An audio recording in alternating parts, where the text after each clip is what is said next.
कहते हैं भगवान के घर देर है मगर अंधेर नहीं। तो राजस्थान में जो लोग मंत्रिमंडल में आने की उम्मीद कर रहे हैं, जो बीजेपी विधायक, वो इसी कहावत को बार बार दोहरा रहे हैं। उनका कहना है कि उनके लिए तो बीजेपी और उनका आला कमान ही भगवान के बराबर है और भगवान के यहाँ देर हो रही है लेकिन अंधेर नहीं होगा, यानी लाल बत्ती की गाड़ी तो मिल ही जाएगी, बंगला मिल ही जाएगा। लेकिन बड़ा सवाल है कि भगवान के घर आखिर देर क्यों हो रही है। नमस्कार, मैं हूं आपका दोस्त विजय विद्रोही। आप मुझसे जुड़ चुके हैं, इसके लिए आप सबका तहे दिल से शुक्रिया और अगले 8-10 मिनट में आपसे जुड़े रहने की कोशिश करूंगा। छत्तीसगढ़, मध्य प्रदेश और राजस्थान एक साथ चुनाव हुए, एक साथ नतीजे आए, लेकिन छत्तीसगढ़ में पहले मुख्यमंत्री भी घोषित हो गया, पहले सरकार भी बन गई, फिर मध्य प्रदेश में हो गया, सरकार बन गई, लेकिन राजस्थान का मामला अटका हुआ है। तो राजस्थान का मामला आखिर क्यों अटका हुआ है? इतना समय राजस्थान के मामले में आला कमान क्यों लग रहा है? कुछ लोग कह रहे हैं सूचियां तैयार हैं, बस मेल करने की ज़रूरत है। तो मेल करने में क्या दिक्कत आ रही है? अपने आप में बड़ा सवाल है। क्या पार्टी में मेल मिलाप नहीं हो रहा, इसलिए मेल करने में दिक्कत आ रही है? कुछ लोग कह रहे हैं कि आला कमान देख रहा है कि कितने जो विधायक हैं, जो मंत्री बनना चाहते हैं, वो कहाँ कहाँ अपने घोड़े दौड़ा रहे हैं। एक बार घोड़े दौड़ा के थक जाएं, उसके बाद आराम से सूची जारी कर दी जाएगी। और जहाँ तक विधायक हैं, वो अपने अपने नेताओं को टटोलने में लगे हैं। कुछ तो इतना टटोल चुके कि अब निराश हो चुके हैं। इस कैंप की तरफ से कुछ नाम गए हैं, उस कैंप की तरफ से कुछ नाम गए हैं। जो हार गए विधानसभा का चुनाव, वो भी कुछ अपने नाम भेज रहे हैं। जिन्हें तीसरी बार मुख्यमंत्री नहीं बनाया गया, वहां की तरफ से भी कुछ नाम जा रहे हैं। वसुंधरा राजे के यहाँ पहले विधायकों का रेला लगा रहता था, अब कोई नहीं जा रहा। सबको समझ में आ गया है कि आला कमान की नज़र थोड़ी तिरछी हो सकती है और मंत्री बनने का पत्ता कट सकता है अगर 13 सिविल लाइंस की तरफ चले गए। तो क्या ये मतलब है? कुछ लोग कह रहे हैं कि वसुंधरा राजे की तरफ से दबाव है कि उनके कम से कम 8-10 समर्थकों को टिकट दिया, मंत्री बनाया जाए और ठीक ठाक पद दिया जाए। उसमें से कुछ को केंद्रीय कैबिनेट मंत्री और कुछ को राज्य मंत्री स्वतंत्र प्रभार का दर्जा दिया जाए। आला कमान ने सूची आधी कर दी है, 50% कम कर दी है, लेकिन इतने से वसुंधरा खुश नहीं है और आला कमान वसुंधरा को नाराज करके लोकसभा चुनाव तक की स्थितियां कुछ खराब नहीं करना चाहता। वो चाहता है कि राजस्थान में लगातार तीसरी बार 25 की 25 सीटें उसकी झोली में आ गिरे। अब राहुल गांधी की भारत न्याय यात्रा हो रही है, जो मार्च के शायद दूसरे हफ्ते में राजस्थान में होगी और तब चुनाव के लिए चीज़ें चरम पर होंगी। तो उसका असर पिछली बार तो भारत जोड़ो यात्रा का राजस्थान में नहीं हुआ था और कांग्रेस की सरकार हालांकि 70 सीटें ले आई, पार्टी ले आई, लेकिन सत्ता में तो नहीं आ सकी। लेकिन क्या कुल मिलाकर राहुल गांधी की भारत न्याय यात्रा जब राजस्थान से गुजरेगी तो उसका लोकसभा चुनाव पर असर होगा? कुछ लोग कह रहे हैं कि आला कमान के सामने दिक्कत है।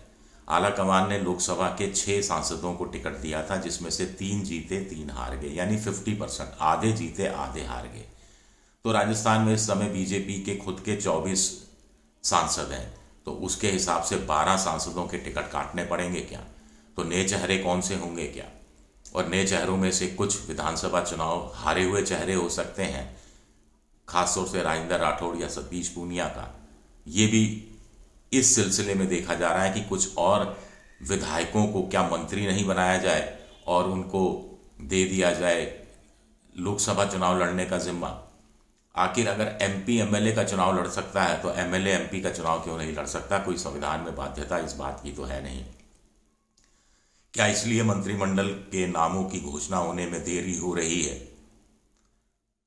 अभी तक मजे की बात है कि 3 लोगों ने शपथ ली है। मुख्यमंत्री के रूप में भजनलाल शर्मा ने शपथ ली है और उप मुख्यमंत्री के रूप में यानी कैबिनेट मंत्री के रूप में दिया कुमारी और प्रेमचंद बैरवा ने शपथ ली है। लेकिन विभागों का वितरण तो दोनों उप मुख्यमंत्रियों में भी नहीं हुआ है। ये अपने आप में हैरानी की बात है। पूरे 45 मंत्रालय करीब करीब सब भजन लाल मुख्यमंत्री ने अपने पास रखे हैं, तो कम से कम डिप्टी चीफ मिनिस्टर्स को तो कुछ कुछ मंत्रालय दिए जा सकते हैं, भार हल्का किया जा सकता है। अगर 45 के आसपास मंत्रालय हैं तो 15-15-15 3 बांट लिए जाएं, ताकि कुछ तो काम हो, कुछ तो फाइलें दोनों उप मुख्यमंत्री देखना शुरू करें, कुछ तो फाइलों का निस्तारण, कुछ जो अटकी हुई परियोजनाएं हैं, अटके हुए टेंडर हैं, अटकी हुई प्रोसेस है, अटकी हुई प्रक्रिया है, उसको तो कुछ देखा जा सके। अफसरों की तो कुछ नियुक्तियां हो सके उन मंत्रालयों में नए सिरे से अगर करनी है। इस बीच कलेक्टर एसपीओ का अगर ट्रांसफ़र करना है, जो चुनाव आयोग की जद में नहीं आते, यानी जो 3 साल से ज़्यादा जिनको जहां हो गया वो वहीं रहे, उसका ट्रांसफ़र होगा। और जो विधानसभा चुनाव के दौरान हुआ था और वापस वो लोकसभा चुनाव तक वापस अपने इलाके में नहीं आ पाएगा। ये चुनाव आयोग के निर्देश हैं। तो यहाँ जाकर मामला अटका हुआ है। कुछ लोग कह रहे हैं कि मीणा आदिवासी, मीणा यानी करीब करीब मोटे तौर पर कह दिया जाए तो, फिर जाट, गुजर, इनमें से कितने मंत्री बने कितने नहीं मंत्री बने ये देखना है। अब जयपुर संभाग से ही मुख्यमंत्री भी हैं, दिया कुमारी भी हैं और भैरवा साहब भी हैं, तो लोगों ने नई थ्योरी गिनानी शुरू कर दी है जो लोग यहाँ के हैं इस संभाग के, कि साहब नहीं, दिया जी तो राजसमंद से सांसद थी तो वो जयपुर की कहाँ से हो गई। भजनलाल चुनाव सांगानेर से जीते लेकिन मूल रूप से भरतपुर के हैं, तो जयपुर से कहाँ से हो गए। तो यानी उम्मीद बनाए रखनी चाहिए। अपनी उम्मीद बनाने के लिए कोई ना कोई बहाना आदमी ढूंढ ही लेता है, तो बहानों की तलाश हो रही है। 4 या 5 महंत चुनाव जीत कर आए हैं।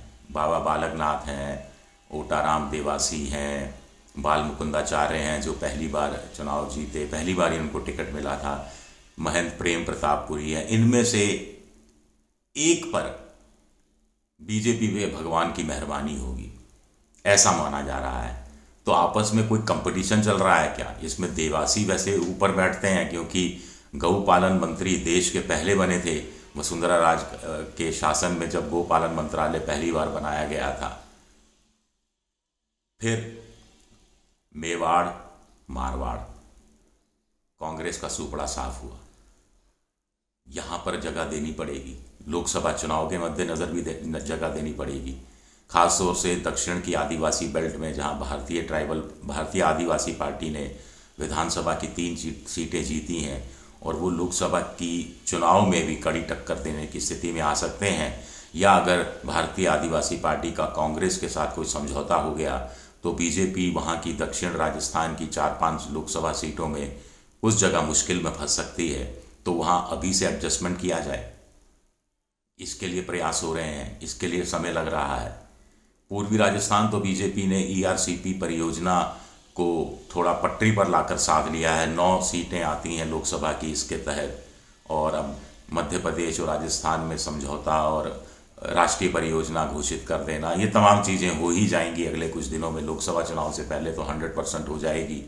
तो पूर्वी राजस्थान तो साध लिया है, दक्षिण राजस्थान को साधना बाकी है, मारवाड़ को साधना बाकी है।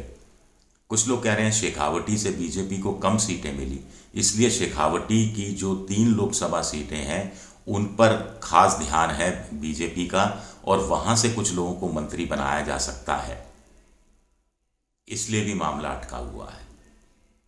तो कुल मिलाकर किंतु परंतु अगर मगर तो बहुत चल रहे हैं, लेकिन प्रशासन, सरकार चलती हुई दिख नहीं रही। कुछ लोग हमारे यहाँ कहते हैं व्यंग में थोड़ा, सरकार यानी जो सरक सरक कर चले। तो वाकई में चीज़ें बड़ी सरक सरक कर चल रही हैं, या फिर आला कमान को लग रहा है कि देरी भले ही हो जाए लेकिन ऐसा ना हो कि उसके बाद अंधेरी छा जाए, यानी थोड़ा सा अंधेरा सियासी नुकसान के रूप में लोकसभा में उठाना पड़े। इसलिए नाप तोल कर कदम उठाए जा रहे हैं। मोटे तौर पर माना जा रहा है कि 30 लोग मंत्री बन सकते हैं, जिसमें से 3 पद भर चुके हैं, 27 बचे हुए हैं। तो 2-3 पद खाली रखे जाएंगे, बाकी 23-24 पद भर दिए जाएंगे, ये मोटे तौर पर कहा जा रहा है। इसमें से आधे कैबिनेट मंत्री हो सकते हैं, 7-8 स्वतंत्र प्रभार वाले राज्य मंत्री हो सकते हैं, और फर्स्ट टाइमर में से खास तौर से महिलाओं को 2-4 मंत्रालय दिए जा सकते हैं जिनमें उनको राज्य मंत्री बनाया जा सकता है। लेकिन पहली बार हो रहा है राजस्थान में एक लंबे समय के बाद, जब इतना वक्त हो गया और चीज़ें सरकती हुई दिखाई नहीं दे रही हैं। शुक्रिया, बहुत बहुत शुक्रिया मेरा ये वीडियो देखने के लिए।